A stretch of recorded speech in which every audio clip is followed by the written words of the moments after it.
আরজিগড়ের ঘটনার প্রতিবাদে সিউড়ির প্রায় সব স্কুলের প্রাক্তন ছাত্রছাত্রীদের মিছিল। এদিন প্রত্যেক স্কুলের প্রাক্তন পড়ুয়ারা নিজের স্কুলের সামনে থেকে মিছিল শুরু করে।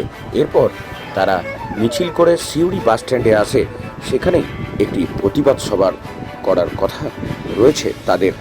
আবার একবার জানিয়ে রাখি, আরজিগড়ের ঘটনার প্রতিবাদে সিউড়ির প্রায় সব স্কুলের প্রাক্তন ছাত্রছাত্রীদের মিছিল। এদিন প্রত্যেক স্কুলের প্রাক্তন পড়ুয়ারা নিজের স্কুলের সামনে থেকে মিছিল শুরু করে।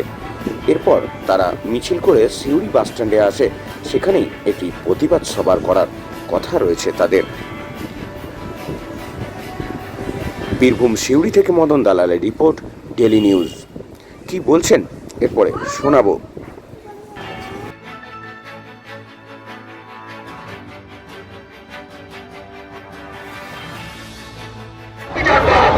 যে অতীতের ঐতিহ্য, সেই সমস্ত ঐতিহ্য শুধু পশ্চিমবাংলায় নয়, শুধু আমাদের দেশে নয়, গোটা বিশ্বের দরবারে ভুলুণ্ঠিত হয়েছে।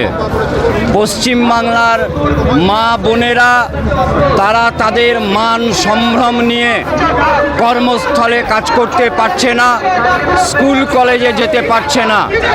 গত 9 তারিখের যে ঘটনা, আমরা সেই ঘটনার ন্যায় বিচার চাইছি। এ লড়াই নির্দিষ্টভাবে কোনো প্রশাসনের বিরুদ্ধে বা সরকারের বিরুদ্ধে নয়।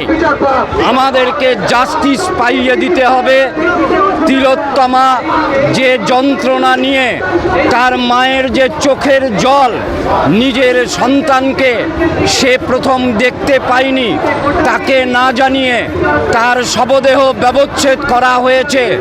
এবং প্রথমে সরকারের তরফ থেকে যাকে আত্মহত্যা বলে চালিয়ে দেওয়ার চেষ্টা, এবং পরবর্তী পর্যায়ে যা যা প্রমাণগুলো থাকলে অপরাধীকে চিহ্নিত করা যায়, সেই প্রমাণ লোপাটের যে প্রয়াস জারি আছে।